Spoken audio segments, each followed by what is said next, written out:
बेटा आगे हम और सुपर ट्रिक्स पढ़ने जा रहे हैं कॉम्प्लेक्स नंबर की। देखिए, अगर मान लीजिए किसी भी कॉम्प्लेक्स, कोई भी हमारे पास एक 3 पॉइंट्स दिए हैं कॉम्प्लेक्स प्लेन में। सपोज कि मान लीजिए एक पॉइंट ए है, इसके कोऑर्डिनेट जेड है, एक कोऑर्डिनेट बी है जिसमें आयोटा जेड है, और एक कोऑर्डिनेट सी है जेड प्लस आयोटा जेड। ये 3 कोऑर्डिनेट दे रखे हैं हमें। तो आपसे पूछता है कि एरिया ऑफ ट्रायंगल कितना होगा, एरिया ऑफ ट्रायंगल कितना होगा। ये क्वेश्चन वेरी स्पेशल है कॉम्प्लेक्स नंबर के अंदर, जो काफी बार आता है। जेड आयोटा जेड और तीसरा जेड प्लस आयोटा जेड। देखो ये जो ट्रायंगल है इस तरह से बनेगा। ये फर्स्ट ए, ये B and C, z iota z और जेड प्लस आयोटा जेड। देखो इसमें एक बात ध्यान रखना, अगर हम किसी भी कॉम्प्लेक्स नंबर में आयोटा की मल्टीप्लाई करते हैं तो 90 डिग्री पे घूम जाता है। एक बहुत ही आसान सी और सिंपल बात है, उसको याद रखना है आपको। सिंपल कि अगर किसी भी नंबर में जेड है, ये अगर इसमें हम आयोटा की मल्टीप्लाई कर देंगे आयोटा जेड, तो ये जेड से 90 डिग्री एंगल पे मूव कर जाएगा। याद रखना, इट मींस ये राइट एंगल ट्रायंगल बनाएगा ये, जिसमें जो बेस होगा वो जेड हो जाएगा और परपेंडिकुलर हो जाएगी आयोटा जेड। तो इसका एरिया हो जाएगा direct 1/2 base into height. Height हो जाएगी आयोटा जेड का मॉडुलस। तो इसका एरिया हो जाएगा 1/2 mode Z mode iota mode Z. Mode iota की वैल्यू 1 होती है, तो हो जाएगा 1/2 मोड जेड स्क्वायर। बहुत इंपॉर्टेंट क्वेश्चन है। अगर कॉम्प्लेक्स प्लेन में ये 3 पॉइंट्स एक ट्रायंगल की फॉर्म बनाते हैं, Z iota Z and iota plus Z plus iota Z, तो उसका डायरेक्ट एरिया होता है 1/2 मोड जेड स्क्वायर, क्योंकि राइट एंगल ट्रायंगल बन जाता है। और राइट एंगल ट्रायंगल के लिए हम क्या करते हैं, बेस इंटू हाइट अपॉन 2। समझ में आ गया सबके? तो जब भी कोई इस तरह का क्वेश्चन आएगा एग्जाम में तो डायरेक्ट हम इसको हिट कर सकते हैं। ठीक है, नेक्स्ट देखिए ट्रिक्स। चलिए अब अगली ट्रिक्स देखते हैं।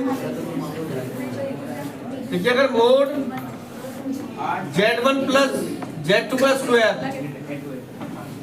Equal to mod Z1 square plus mod Z2 square हो, तो उस केस में argument Z1 minus argument Z2 की जो वैल्यू होती है वो होती है π/2। Mode Z1 square mode Z1 plus Z2 का square equal to mod Z1 square plus mod Z2 square होता है। तो argument Z1 minus argument Z2 equal to होता है π/2। इसी तरह से इसकी ट्रिक देखो, माइनस के लिए काम करती है। Mod Z1 plus Z2 square equal to mod Z1 square minus mod Z2 square हो, तब भी रिजल्ट सेम आता है। Argument Z1 minus argument Z2 equal to π/2। ठीक है, नेक्स्ट ट्रिक है हमारी, mod Z1 plus Z2 equal to mod Z1 plus mod Z2 हो, या mod Z1 plus Z2 equal to mod Z1 minus Z2 हो, तो इन दोनों केसों में argument Z1 equal to argument Z2 होता है। या इसको हम ऐसे भी लिख सकते हैं, argument Z1 upon Z2 equal to 0।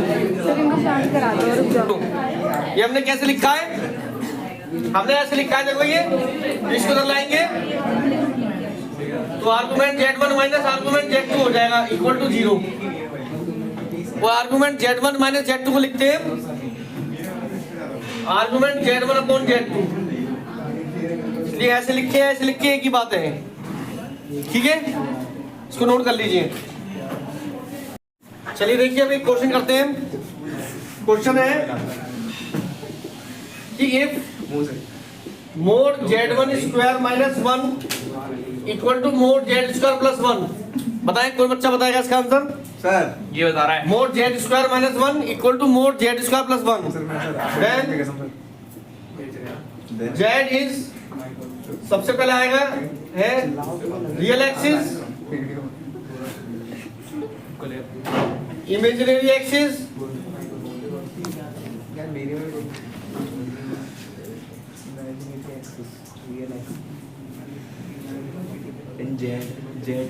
Real and imaginary both, और fourth none of this.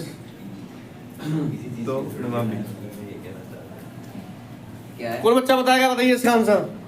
Mode z square minus 1 equal to mod z square plus 1 है तो क्या वैल्यू आएगी z की? बताइए।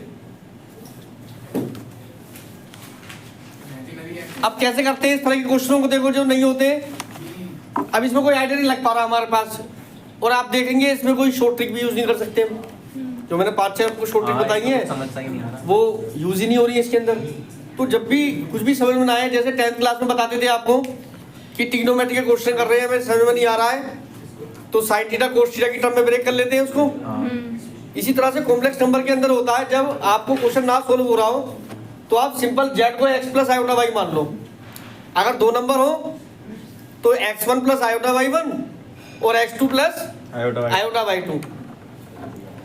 अब इस क्वेश्चन में केवल एक ही z है, इसलिए x प्लस आयोटा y मान लेते हैं हम z को। तो देखो सॉल्यूशन करते हैं। z को मान लेते हैं let x plus iota y, तो z स्क्वायर कितना हो जाएगा बेटा? x प्लस आयोटा y का square, x square y square plus 2ab, तो z स्क्वायर हो गया। आयोटा स्क्वायर की वैल्यू -1 होती है, तो minus y square plus 2xy iota, ये z स्क्वायर हो गया। और मोड z स्क्वायर हमें बताइए क्या होता है? मोड z मैंने आपको बताया था रियल पार्ट का square imaginary part plus square का अंडर रूट इमेजिनरी पार्ट की कोएफिशिएंट का स्क्वायर का अंडर रूट। अब इन दोनों वैल्यू को जो कंडीशन गिवन है उस पर रख दीजिए आप। देखना फिर z की वैल्यू अपना निकल के आ जाएगी आपके पास। अब पुट करेंगे यहाँ पे, देखो एक बार दोबारा बताओ। सबसे पहले हमें जो क्वेश्चन दे रखा है, क्वेश्चन ये है कि mod z square minus 1 equal to mod z square plus 1। अब परेशानी ये है इस क्वेश्चन में कि हमें सुपर ट्रिक बनती हुई नहीं दिखाई दे रही। जो मैंने आपको भी 5-6 ट्रिक लिखवाई थी वो नहीं बनती दिखाई दे रही है हमें डायरेक्ट। ना तो उसमें z iota z plus iota z आ रहा है कि राइट एंगल ट्रायंगल हो ये, या ये mod z1 plus z2 equal to mod z1 minus z2 की वैल्यू भी नहीं बन रही है, जिसमें भी एंगल हम जानते हैं argument z1 minus argument z2 पाई/2 होता है ना। जो लिखवाया मैंने सब उस तरह का नहीं हो रहा है क्वेश्चन। तो जब क्वेश्चन समझ में ना आ रहा हो हमारे कॉम्प्लेक्स नंबर के, तो सिंपल z को x प्लस आयोटा y मान लीजिए आप। अब z की value x plus iota y हमने यहाँ पे लेट कर ली, फिर हमने z स्क्वायर निकाल लिया यहाँ पे। तो z स्क्वायर आया हमारे पास x square minus y square plus 2xy iota, और मोड z कितना आया हमारे पास? Under root x square plus y square. तो मोड z स्क्वायर कितना होगा? x square plus y square. अब इन दोनों वैल्यू को इसमें रख देंगे। चलिए रख दीजिए इसमें।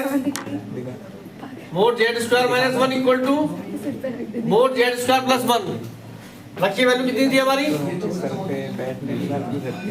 x square minus y square plus 2xy iota minus 1, और मोड z स्क्वायर कितना हो गया?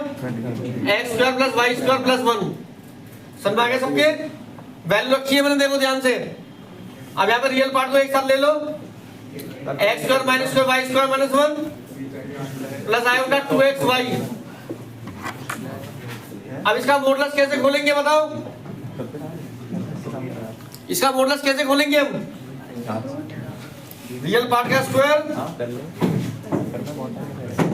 प्लस 2xy का होल स्क्वायर। अब दोनों तरफ का स्क्वायर कर दो, टीवी में आके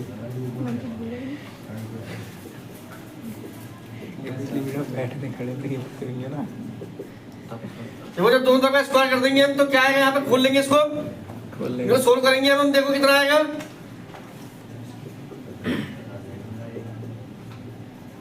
थोड़ी कैलकुलेशन को स्कोर फास्ट रखेंगे जिससे कि हमें हमारा टाइम ना ज्यादा खराब हो कैलकुलेशन में। मैथ में कैलकुलेशन स्ट्रोंग होना बहुत जरूरी है और फास्ट कैलकुलेशन करते हैं तो हमारा क्वेश्चन जल्दी हो जाता है। वैदिक मैथ्स भी सिखा दो। देखिए सब खोल दिया हमने ये। अब देखो क्या क्या कट जाएगा, देखो इसमें सब कट जाएगा। देखो क्या बचेगा लास्ट में जाके, बस छोटा हो गया क्या बच जाएगा बताओ। ये सब कट गया, ये भी कट गया। हाँ 2x स्क्वायर y स्क्वायर भी यहाँ पे 2x स्क्वायर y स्क्वायर बचेगा तो वो भी कट जाएगा ये मिला के। हाँ और देखो क्या कटेगा, 2y स्क्वायर भी कट गया, 2x स्क्वायर है क्या, 2x स्क्वायर भी नहीं कटेगा, 1 भी कट गया। ये माइनस 2x स्क्वायर। हाँ तो इधर के माइनस के 4x स्क्वायर इक्वल टू 0।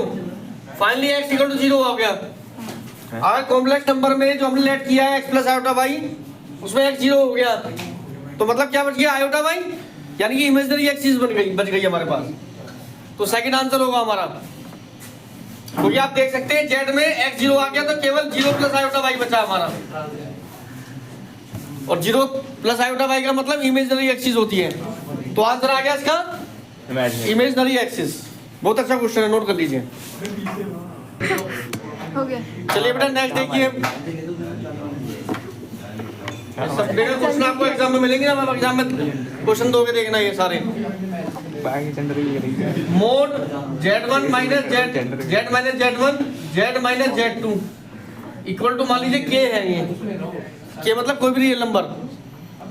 अगर मान लीजिए k की वैल्यू इसमें 1 होगी, इट मींस हो गया mod z minus z1 z minus z2 equal to 1 हो गया। अगर z minus z1 upon z minus z2 की वैल्यू 1 हो जाए, यहाँ पे k की जगह 1 हो जाए, तो z जो होगा, z का जो लोकस होगा, locus of z is straight line. Remember always straight line होगा। ये कैसे होगा देखो, इसको मैं अगर कर लिया हूं तो ये हो जाएगा। ये इसका मतलब है कि z1 और z2 को देखो, ये z1 है मान लीजिए, ये z2 है, तो एक z ऐसा है जिसकी डिस्टेंस दोनों से इक्वल है। मान लीजिए यहाँ पे आ गया कोई z हमारा, तो देखो इसकी डिस्टेंस क्या आएगी, दोनों से सेम आएगी। तो z देखो किस पे लाई कर रहा है, मतलब लाइन पे लाई कर रहा है, चाहे वो x पे लाई करे चाहे वो y पे लाई करे। तो सीधे सीधे याद रखना है आपको कॉन्सेप्ट कि mod z minus z1 upon mod z minus z2 equal to 1 है। तो z हमेशा क्या होगा, z हमेशा होगा एक स्ट्रेट लाइन। ठीक है, यस सर। अब मान लीजिए k की वैल्यू 1 ना होगी, कुछ और भी हो सकती है, या तो 1 होगी, और अगर 1 नहीं हुई तो स्ट्रेट लाइन नहीं होगी। अगर z minus z1 upon z minus z2 की वैल्यू 1 ना होके कुछ और होगी, ठीक है, तो उस केस में जो z का जो लोकस होगा वो होगा एक सर्कल। लोकस ऑफ z कितना होगा, locus of z is circle. तो सर्कल का मतलब हो गया सर्कल। बस 0 नहीं आना चाहिए, बस ध्यान रखना k की वैल्यू नॉन जीरो होनी चाहिए। तो k की वैल्यू 1 होगी तो स्ट्रेट लाइन होगा, और k की वैल्यू 1 नहीं होगी तो ये z का लोकस सर्कल होगा एक। ठीक है, 1 के अलावा कुछ भी हो। हाँ बस या तो स्ट्रेट लाइन या सर्कल होगा। हो गया। आगे मैं इस क्लासेस को ऐड करूंगा बेटा। देखिए सही करना आ रहा है एकदम। सब मैं कैसे दिखाऊं, मुझे थोड़ी आता है।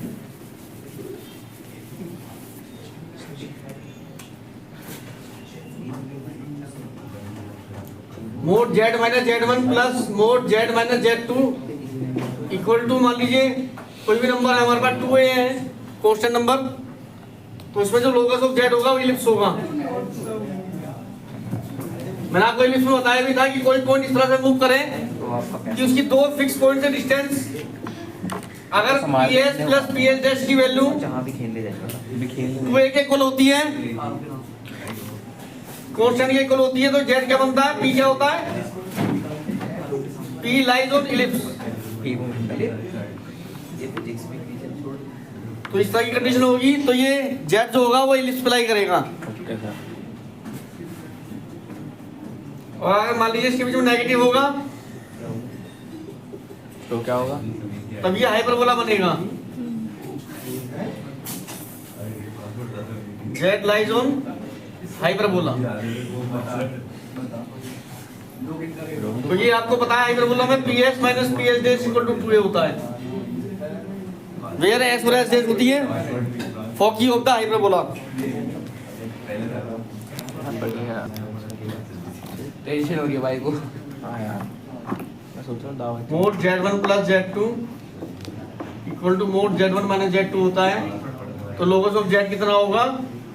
लास्ट है ये। इस केस में देखो argument Z1 minus argument Z2 equal to आ जाएगा pi by 2। Mod Z1 plus Z2 equal to mod Z1 minus Z2। तो इसमें हम लोकस ऑफ Z की बात करें या argument Z1 minus argument Z2 की बात करें तो पाई बाय 2 आ जाएगा। ठीक है बच्चों, तो ये कॉम्प्लेक्स नंबर की सारी ट्रिक्स थी। आगे मैं ऐसी सुपर ट्रिक्स लाता रहूँगा आपके लिए। सबको वंदे मातरम, जय भारत।